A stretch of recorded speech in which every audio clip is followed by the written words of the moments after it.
ما سر العرق الأزرق الذي ادعى العديد من ملوك أوروبا بأنهم ينتمون إليه؟ ومن أين أتى هذا العرق؟ وهل تواصلت حضارة ما بين النهرين في العراق مع هذا العرق وأتت بمعارفها وأسرارها وعلومها منه؟ ولماذا اعتبر هتلر العرق الآري عرقا أسمى وعرقا متفوقا أفضل من باقي الأعراق؟ هذه الأفكار التي اعتبرها البعض أساطير وشطحات ولم يعطيها اهتمام، بينما اعتبرها البعض الآخر أنها حقائق وبنى عليها نظريات. كل هذا وأكثر نناقشه معكم في هذه الحلقة من برنامج الوراق، حلقة جديدة.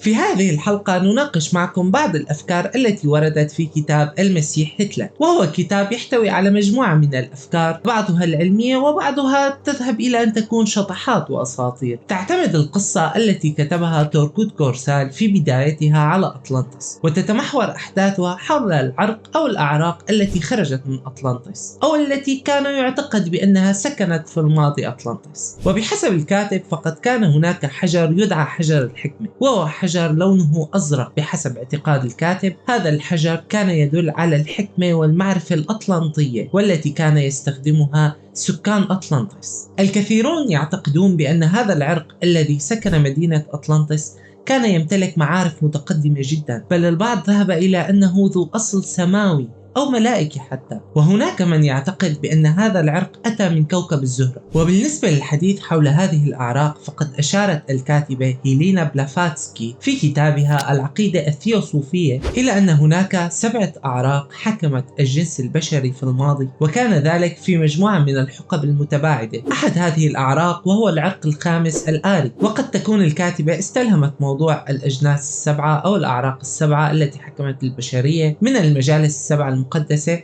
التي اشتهرت في ديانة حضارة ما بين النهرين أو في الديانات الشرق أوسطية عموما مثل الديانة الكنعانية وغيرها. وعلى ما يبدو أن المجالس ال7 المقدسة كانت ترمز إلى 7 نجوم. وبحسب الكاتبة فهي تعتقد أن العرق الآري هو عرق ذو أصل سماوي وذو أصل ملائكي، وقد امتلك قوى روحية عالية جدا. ومن خلال هذه القوى والمعارف استطاع هذا العرق أن يبني مدينة أطلانتس، بل وأن ينقل هذه المعارف إلى مصر فيبني الأهرامات فيها. وعلى العلم فإن هذه الكاتبة التي اقتبس منها كتاب المسيح هتلر الكثير تؤمن بأن سكان هذه الحضارة ذهبوا أبعد بكثير من مصر، حيث ذهبوا إلى القطب الشمالي والقطب الجنوبي، بل ذهبوا أيضا إلى مناطق بعيدة مثل جبال الهيمالايا.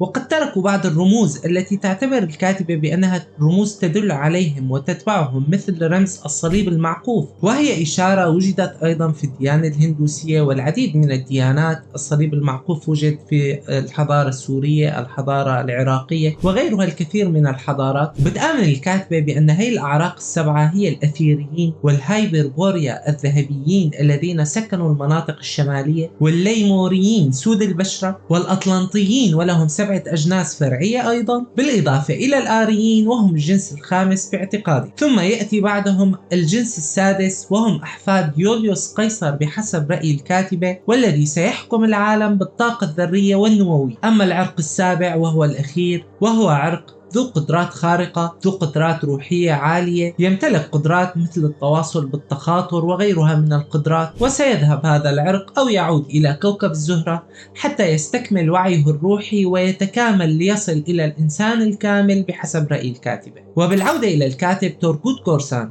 نجد أنه تحدث أن حضارة ما بين النهرين قد تواصلت مع عرق الهايبربوريا ذوي الدم الأزرق، بل أن هذا التواصل قد حدث في القطب الشمالي، حيث أن الكلدانيين قد سافروا إلى القطب الشمالي مارين من نهر الفرات صعودا نحو الشمال، وتواصلوا معهم وتحدثوا معهم وأخذوا منهم المعارف والكثير من القدرات. ثم فيما بعد خرج مجموعة من سكان هايبربوريا وذهبوا إلى منطقة تدعى غوبي، وهي بين منغوليا والصين، ثم ذهبوا باتجاه الهند ثم القوقاز، ثم استعمروا بعض الأماكن في أوروبا. ولهذا السبب اعتقد البعض بأن بعض الملوك والأعراق الحاكمة تنتمي إلى هذا العرق الأزرق، منها السلالة الحاكمة في بريطانيا. ووصول هذه الأعراق المتطورة وذكرهم لم يتوقف في العالم القديم بحسب الكاتب، بل ذهب أبعد من ذلك، حيث ذهب إلى أمريكا الجنوبية، حيث عثر في الكتاب المقدس لحضارة المايا الذي يطلق عليه بوبول فو عن أنه أتى إلى هناك آلهة من الشمال، وأنهم يوما ما سيعودون إما من الأرض أو من النجوم. وبعد نهاية العصور المظلمة، بعد أن يحدث حدث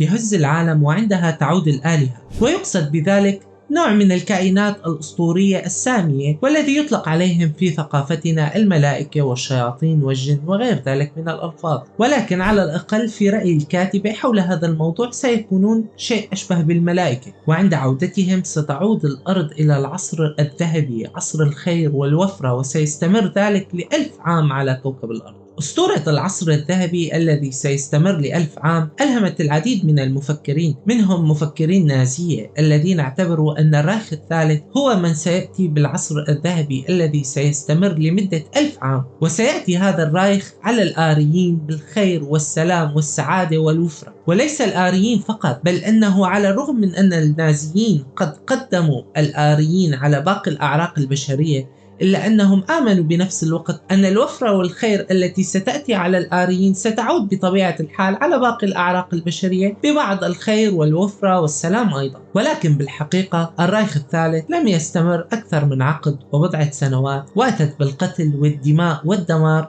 على البشرية. وبالمناسبة فإن أساطير العرق الأسمى والعرق ذو الدم الإلهي قد ألهم الكثير من العنصريين والتنظيمات العنصرية والإرهابية حول العالم، مثل كو كلوكس كلان والمختصر بKKK، هذا التنظيم العنصري الذي قام بالعديد من الأفعال الإجرامية والإرهابية في الولايات المتحدة الأمريكية. وقد آمن هذا التنظيم بتفوق العرق الأبيض نسبة إلى بعض الأساطير والأفكار التي أتوا بها عن أنهم يحملون الدم الإلهي، وهم ساروا على نفس النهج الذي سار به النازيين، حيث اعتبروا أن العرق الآري عرقا أسمى ومتفوقا على باقي الأعراق البشرية، حيث آمنوا بأنهم الأقرب إلى الإنسان الكامل أو الإنسان الإلهي. وقد آمن النازيون بأن العرق الجيرماني الألماني والآريين يمتلكون قدرات روحية عالية استطاعت أن توصل بعضهم إلى التواصل مع كائنات بأبعاد أخرى، مستوحين ذلك من الأساطير، حيث آمنوا بالآلهة وأنصاف الآلهة. أنصاف الآلهة هم أعراق نصف بشرية ونصف إلهية، يعني هي مجموعة من التكاثر بين الملائكة والبشر وغير ذلك من الأساطير الأوروبية القديمة، مثل الأسطورة الواردة في كتاب المهابارتا، وهو أحد أقدم الملاحم المكتوبة باللغة السنسكريتية، والذي تحدث عن مركبات يطلق عليها فيمانا، وهذه المركبات كانت تشبه الأطباق الطائرة